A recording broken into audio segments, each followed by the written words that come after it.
es que, a ver, tampoco es a huevo, ¿no? O sea, si alguien quiere vivir una vida religiosa, es tremendamente legítimo, en mi opinión. Es decir, creo que sí está muy bien para quienes no sienten una conexión, por ejemplo, espiritual, sí, con esta manera de ver la vida, de ver una autoridad divina, o de ver, por ejemplo, las tradiciones familiares, las tradiciones de bautizarse, de casarse, de tener toda esta... protocolo, ¿no? Sí, este contexto religioso creo que es legítimo completamente. Son aspiraciones humanas tremendamente básicas, pero volvemos, o sea, no es para todos quizá. Sí. Entonces, si hay alguien que no se siente identificado con eso, tanto para una parte como para la otra, sentirse obligados a hacer una cosa o la otra, creo que es lo jodido de la situación, ¿no? Es decir, que alguien se sienta obligado a participar de algo con lo que no se identifica, sí, para bien o para mal, creo que es lo que está mal de fondo, ¿no? Sin embargo, creo que sí, digamos que tomar esta idea de que alguien haya llegado a la conclusión filosófica, vital o lo que sea, de que, pues eso, los valores morales son simples constructos humanos y demás, y alguien verdaderamente tiene esa convicción y verdaderamente, sí, le sirve para vivir, no necesariamente le tiene que servir para vivir a todos. Sí. Y uno tiene que buscar las cosas que le sirvan para vivir. Sí, justo. Pero al final, si lo quieres ver o si lo queremos leer o interpretar con esta visión de... O sea, utiliza y decide y comparte y asume lo que tú quieras. Pues si lo vemos con esta lectura, Nietzsche es un tipo menos oscuro de lo que realmente se pretende. Es decir, creo que se ha oscurecido por el tema en que fue un tipo polémico para su época. Y digo, igual, ahorita si alguien se pronuncia anticristo, antidios o antiestructura religiosa, pues por supuesto que va a haber como una especie de conflicto. Sí, pues, de conflicto, ¿no? Es como lo natural. Pero justo, y sabes, en este tema también hace un poco estaba estudiando como para el próximo podcast del que voy a hablar. Y hay un filósofo que me gusta mucho que se llama Jan Hippolyte. Okay. Y otro es Gilles Lipovetsky. Él tiene un texto que me encanta que se llama La tercera mujer. Y él abordó curiosamente a Nietzsche, porque decía, ¿no?, que el tema de los géneros es un tema que también está completamente ligado a la religión, ¿no? Es decir, tiene un peso importante en la decisión de nado con los prejuicios o los clichés que socialmente me han impuesto como mujer, y ahí va la religión, o decido darle la contra y también decido darle como que esa especie de espalda a la religión, ¿no? O sea, en mi lugar de donde yo soy, donde me he creado toda mi vida, hay un padre, un sacerdote, que es el tipo más nefasto del mundo. ¿Tampoco? Yo he discutido... No digas de dónde eres para que no se sepa aquí. Es un tipo... Yo ojalá supiera, la verdad, porque es un tipo nefasto. Y he conocido sacerdotes que realmente tienen como una amplitud al diálogo, pero el tipo parece que lo sacaron de la Inquisición y lo metieron a la iglesia. No, y claro, sabes, sí. Un día recuerdo que yo simplemente me acerqué como para preguntarle... ¿qué tanto de lo que había hablado en la misa estaba inspirado en lo que Platón decía acerca de un tema en específico? Y el tipo como que se lo tomó muy mal, muy personal, y entonces me empezó a decir hereje y cosas así. ¿A poco? Sí, entonces... Sí, y yo ardí, me quemó la piel. Y después como que esa fue como la primera llamada para la comunidad de este tipo no es confrontativo, no es conciliador, es imponente. Porque... En cuestión de género, si lo quieres ver así, él saca a las mujeres que están mal vestidas. Yeah. O sea... En su opinión. Sí, en su opinión justamente, ¿no? Y te hace a que te tapes, y si no te tapas, él saca una manta de no sé dónde, que es un manto sagrado que te quita lo pecadora, y te lo pone encima, y entonces, fin, ¿no? Sí, claro. Sí, y todo esto es tremendamente simbólico, ¿no? Porque ya te señalaron de que eres la que va mal vestida, la que va provocadora y demás. Y un varón puede entrar con gorra, y sabemos que en algunas religiones católicas sobre todo, pues entrar a la iglesia con gorra es una falta de respeto. Sí. Pero él no hace nada. El punto de esto es... Ese fue un paréntesis grande que tenía que saltarlo. Tenías que sacarlo de tu ronco pecho. No, es que va muy ligado porque Lipovetsky decía que si bien Nietzsche dio la pauta que nosotros matáramos al Dios que quisiéramos, aún tenemos el efecto de estar embarazados de él, ¿no? Entonces no nos hemos desembarazado de la idea de Dios, y hay como esta especie de tensión natural entre lo que yo, sea mujer, hombre o lo que consideres que seas, decido y lo que me han impuesto. Entonces, me parece que el concepto de estar embarazado o en un proceso de desembarazarte incluso es mentalmente imposible, ¿no? O sea, para desembarazarte tendrías que, no sé, deshacerte del producto que traes, pero ¿cómo te deshaces de algo intangible? Es decir, a mí me parece que estamos en una época muy decisiva, muy incisiva y dolorosa de un cambio. Es decir, de venir de la religión como la conocemos a migrar a la religión humanista. La religión del humano, entonces... Yo no lo veo así, la verdad. Creo que se han diversificado las cosas, las necesidades y las opciones espirituales. Sí. Pero creo que esa diversificación, más que disminuir la cantidad de dependencia que tenemos hacia este tipo de explicaciones mitológicas, religiosas, al final del día se tratan más o menos de lo mismo, de una cierta conexión, de una cierta necesidad de vincularnos con algo más grande que nosotros. Y eso pues puede darse incluso en forma de un juego de fútbol. Hay religiones de fútbol, de futbolistas y demás. Es decir, la necesidad religiosa no necesariamente está vinculada con una religión específica y no necesariamente está vinculada con un pensamiento religioso específico.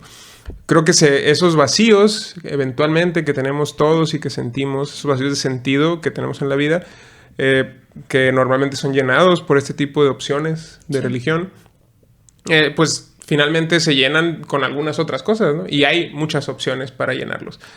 Pero el problema, creo, viene cuando creemos que, no sé, que no, como el de este meme, ¿no? De cuando Moe logra sacar a Barney y se le aparece por detrás. Creo que es algo muy semejante pasa con los sentimientos religiosos en la humanidad. Sí. Creo que cuando creemos que la humanidad ha logrado superar algo así como una especie de estadio religioso, pues los sentimientos religiosos siguen ahí porque son parte de los instintos humanos más básicos. Claro.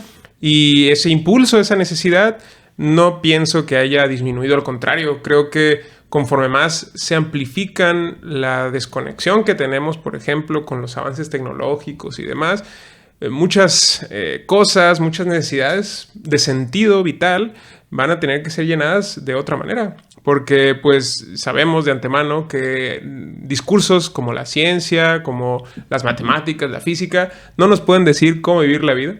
No nos pueden decir qué sentimientos tener, qué aspiraciones tener. O sea, me siento triste, ¿no? O sea, suma 2 más 2. Bueno, hay opciones, hay ideas, propuestas de éticas basadas en criterios físicos y matemáticos, pero son brutales y absurdas. Prácticamente nadie creo que estaría dispuesto a vivir una vida de esa manera. Y además,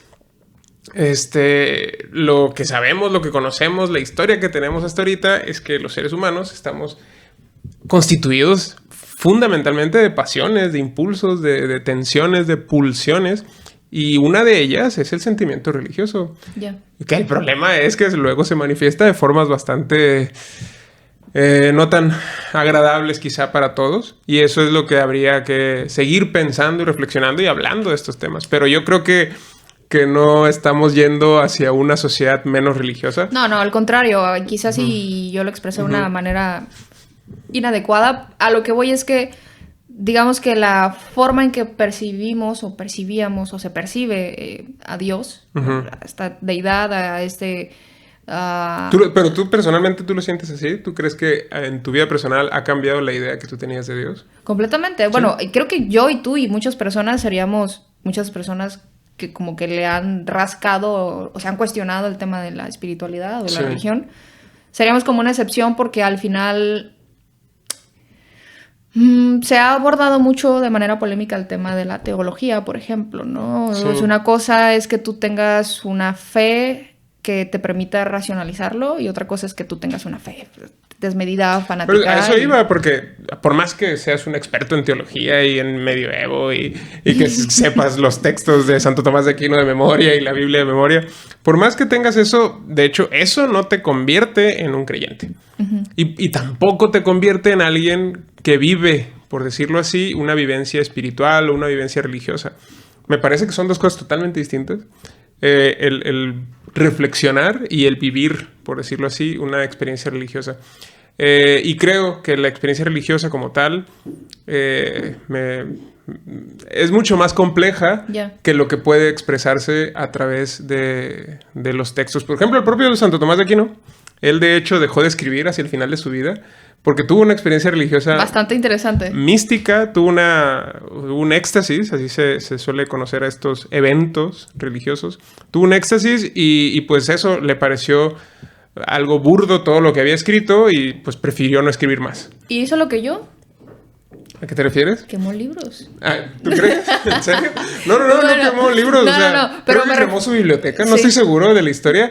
Lo que sí sé es que dejó de escribir. Sí. ¿No? Y porque le parecía poco lo que había hecho comparado con esa experiencia que tuvo, ¿no? Por decirlo así. Y hay quienes dicen que le dio un coma diabético, ¿no? O una cosa esa, porque recuerdas que era un tipo que lo describían como... Tiene obesidad, sí. Ajá. Bueno, eso se dice.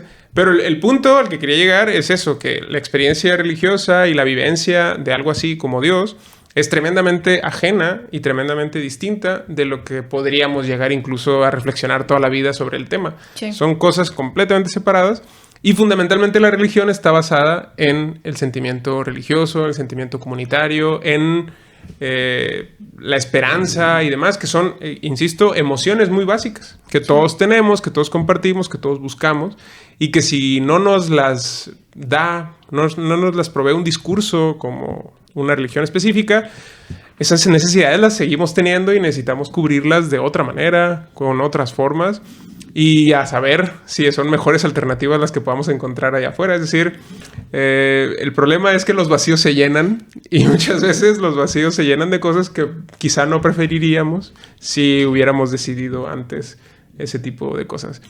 Por eso, insisto, yo no creo que tengamos algo así como una especie de sociedad cada vez menos religiosa.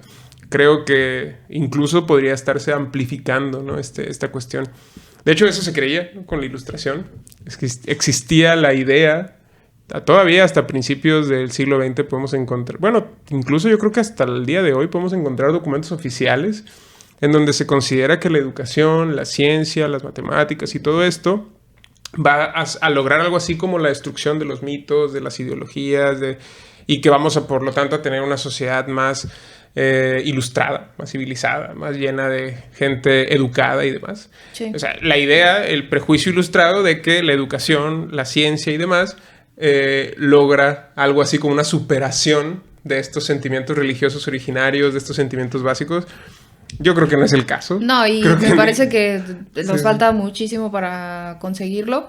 Pero sabes que yo esto lo pienso, lo vivo obviamente sin autor, pero lo pienso con un autor, ¿no? Es decir, la idea de que no es que esté disminuyendo el nivel de religiosidad, sino más bien es que los templos están cambiando de lugar. Es decir, la gente, de pronto me ha tocado escucharlos que dicen que no se sienten cómodos en una iglesia allá que ellos entienden que Dios está en ellos y que entonces ellos son su propio templo y tienen como que esta especie de idea de que hay que ser como una especie de... como mantener una fidelidad por convicción y que el lugar no importa y sabes como que esta especie de cambio yo sí de pronto lo noto, de pronto a mí me funciona. Y en el tema del autor, creo que he hablado muchas veces acerca de Yuval, este filósofo, historiador y de todo, que me parece un tipo bastante visionario y que quizás si en Latinoamérica no se esté masticando tanto a Yuval, porque tiende a ser un tipo que te habla de escenarios difíciles de digerir, ¿no? Y uno de ellos... No lo conozco. Yo estoy leyendo el de Homo Deus. Okay. Y es espectacular porque justamente te intenta decir a partir de lo que él sabe de historia cómo podría ser la sociedad del futuro, cómo sería ese Homo Deus, es decir, ese hombre Dios, porque al fin, y justo lo decías de una manera correcta, o sea, me parece propia, no es la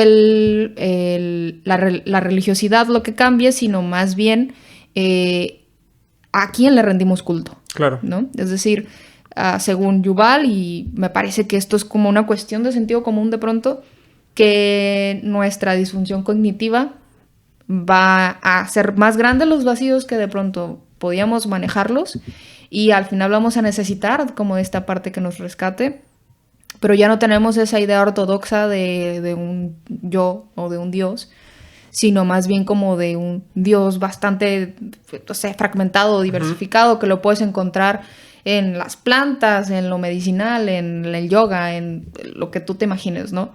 Pero al final, Yuval comenta que las necesidades básicas del humano siguen siendo las mismas y nos faltan muchísimos años para cambiarlas. Sí, claro. Pero es que, a ver, por ejemplo, en cuanto a las necesidades humanas que hablabas bien, por ejemplo, en la administración de empresas y estas cosas se ha estudiado bastante cuáles son las mejores técnicas para lidiar con recursos humanos, por decirlo así. Y se cree que hay distintas metodologías, ¿no? Para lidiar con grupos de personas y con grupos de trabajo y demás. Y curiosamente, varias de las formas que hay de liderazgos involucran, por ejemplo, actitudes de líderes que te dicen exactamente qué hacer, a qué horas y por qué. Y hasta los que son los más difíciles, que son los que pues simplemente te dejan operar y te dejan que hagas lo que tú consideres, ¿no? Y se supone, esto es algo que se dice en la administración, que normalmente cuando estás liderando grupos de expertos es mejor dejarlos a ellos operar a su tiempo y a su ritmo y pedirles los resultados nada más. Pero cuando estás lidiando con grupos, por ejemplo, de operativos, de producción y demás, es mejor establecer ritmos muy claros y muy específicos de qué hacer, cuándo y por qué. Sí. Entonces, lo que quiero decir finalmente es que en la vida humana, en la vida, pues eso, en nuestra vida cotidiana, muchas personas a veces necesitamos, no nos viene bien la libertad. ¿Me explico? Lo digo personalmente, es decir, a mí me costó trabajo cuando tuve pues libertad de tiempo, libertad de recursos y demás.